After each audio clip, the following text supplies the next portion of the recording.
Being a college football fan is hard work.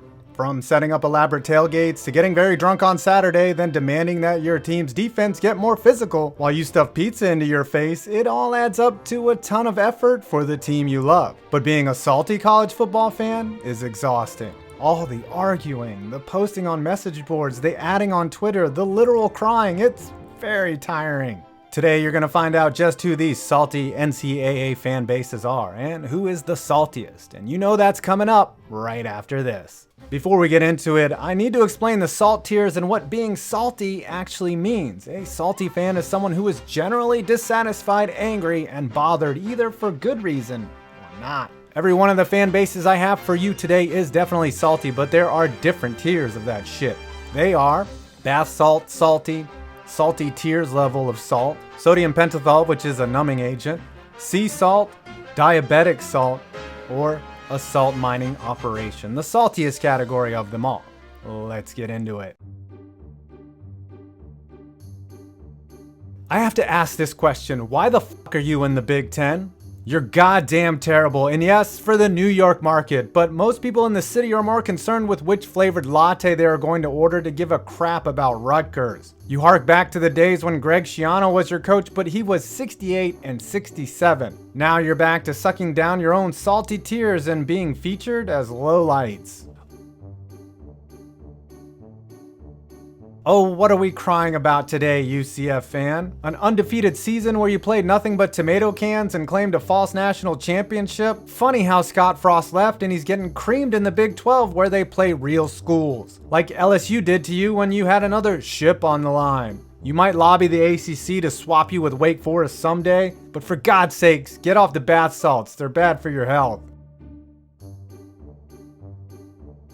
Well, I'm glad your team stopped scheduling those opening week beatdowns against top 5 opponents. Now you get beat up by the likes of Boston College instead. It's great that Bud Foster is finally retiring since he gets all the credit for dialing up defenses that get torched like a medieval village. Better pray that Michael or Marcus Vick have a few sons they can loan you. Diabetic salt.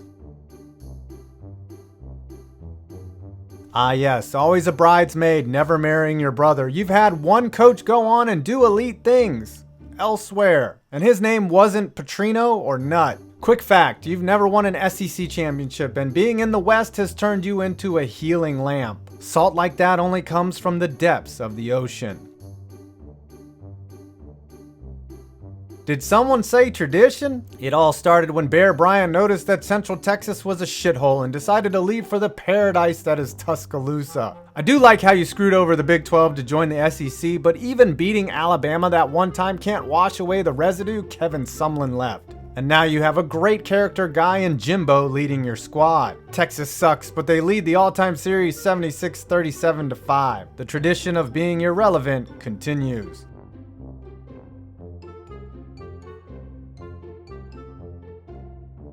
Imagine preparing every year for the one contest that could bring you back to legitimacy and out of the bottom of the Big 12, and losing it for the last 5 years. That kind of torture is nothing compared to the fact that the last head coach that had a winning record was Earl Bruce after the Vietnam War. Last year's 1-point loss to Iowa gave you enough salty tears to fill a fish tank. Do you know what's more painful than sticking with a coach's kid as your QB? It's the amount of salt that Clemson has unloaded by the dump truck on your entire stadium. You used to beat up on them, but like your kid brother who hit a growth spurt, they not only smoke you, but they have gone on to bigger fish to fry while you erect Spurrier statues. Deep levels of sea salt for the cocks.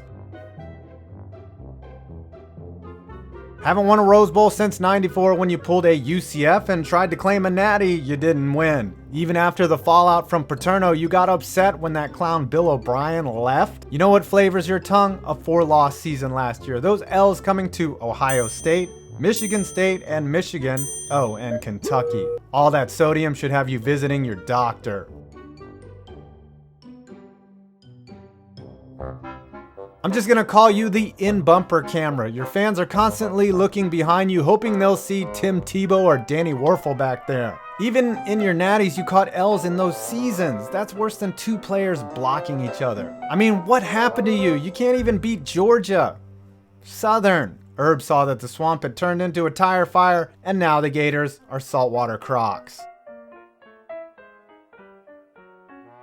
Don't you think it's time you started cheating again? Even crazy-ass Michael Irvin having a public schizophrenic outburst couldn't even motivate you to beat Florida in a game uglier than Danny DeVito. Then you followed that with a loss to UNC. The coconuts are gonna be salty for a long, long time.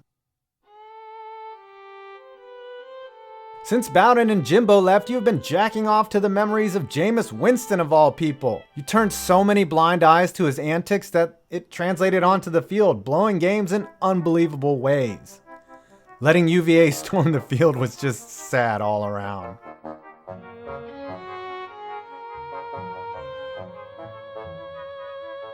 It must be exhausting defending Baker Mayfield for planting that flag, eh? Probably as tiresome as it was watching your team make the playoff and then prove you and the entire Big 12 belong in the second tier. I still don't get why you would be so salty, but remember, Baker didn't choose you first.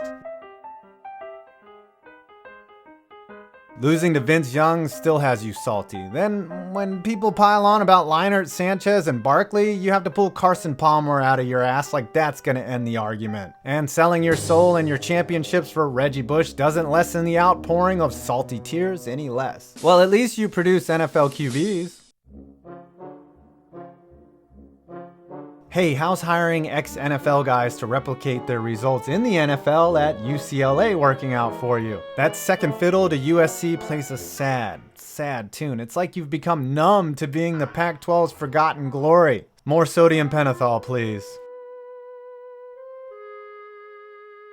It's hard to rank you this high on the salt chart considering you're an irrelevant program, but any school that hires Bobby Petrino twice gets all the salt they deserve. Also, such a good judge of character when it comes to head coaches, eh? Maybe you can make a profit from all that salt you are mining.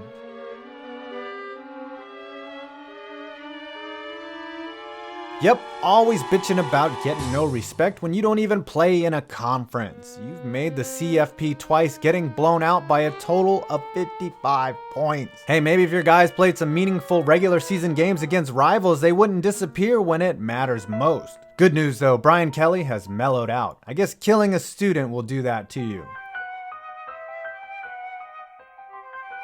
I had a whole bunch of stuff to say, but this kid pretty much sums it up for you.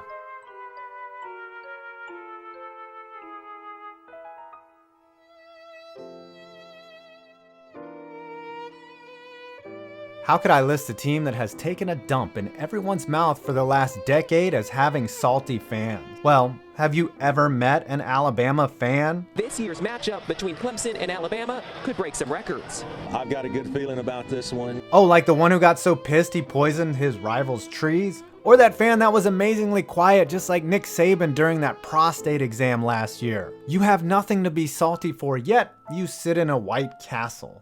Bath salt for you. Can't mention Bama without their salty neighbor, Auburn. Little brother syndrome has infected this fan base so bad it's gotten more corroded than Gus Malzahn's play calling. Luckily, Cam stole a laptop or we'd have nothing to remember other than letting Crab Legs and Jimbo come back on us. And being in the SEC West, Alabama isn't always the main problem. That kind of worry is bad for any fan's health. Oh look, my phone auto-corrected duck to choke. Sure, you have those triggering uniforms, but you're still waiting to win the big one like the Titans are waiting on their QB to develop. That loss in 2015 was the signal for your coach to run to the NFL, so grab your numbing agent, irrelevance is here again. Be grateful you aren't the Beavers though. You're probably salty about not being listed as saltier. I find it hilarious that Urban Meyer got a note from his doctor so he could become an analyst and in true OSU fashion is salty over a head coach's accurate comments. Really? Calling out a coach of a 39-point dog? Oh, and bring up anything like that 31-0 whipping by Clemson in 2016. Terrible play calling, offense can't do nothing. Defense hung in there, fought as much as they could. Beat a lot of teams to get here and just couldn't close it out when we needed to. So we haven't been shut out all year, and now in the championship game we're shut out. What's up with that? Or Zach Smith's dick pics. An OSU fan turns from salty into activated tannerite.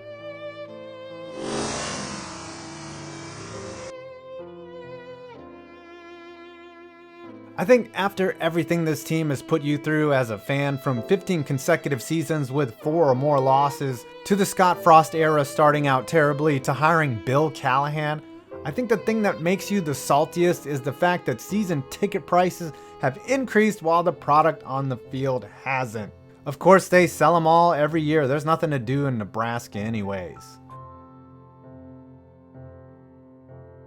The lull in tears. What happened to you? You're like the girl who was once pretty whose boyfriend got her hooked on meth. Weeks 1 and 2 this year produced more salt than the world's oceans. And I hate to say this, but you would have been better off sticking with Schiano than Jones and Pruitt. It's been 20 years since a conference championship. It's sad, but thanks for all the lawn fertilizer. If Auburn has a little brother complex to Alabama, Georgia has child abuse charges pending on them. It seems that every time the Dogs needed a big win, they have squared off against the Tide, and the result is the same every time. A spilling of sodium chloride so generous you have to send your food back to the kitchen. Thanks to you, Georgia, the roads are clear of ice. And now for our number 1 saltiest NCAA College fan base. Process of elimination would lead you here, where America's largest stadium is occupied by the NCAA's largest salt mine. 1997 seems so long ago, it's almost like it didn't happen. 1 championship in 71 years? Think about the last time the Michigan Wolverines have been in the national championship picture. What are we going back to, Max? The 70s, I think? A lot of mixed expectations, and it doesn't help that OSU is 16-2 against you in the last 18 matchups. You're the Sisyphus of college football, pushing the rock up the hill while Jim Harbaugh shoots his mouth off, only to slip right at the top and have it roll down the hill again. Sure, you can say State is salty too, but unlike you, they have beaten OSU since 2012. Twice. But please do not forget to check out my bookie and enter in my code POINTS100 for up to a $1,000 cash bonus on your first deposit. I'm 5 Points Vids, and remember, if you comment about being salty on a video about you being salty, you're salty. Also, you made it to my next video.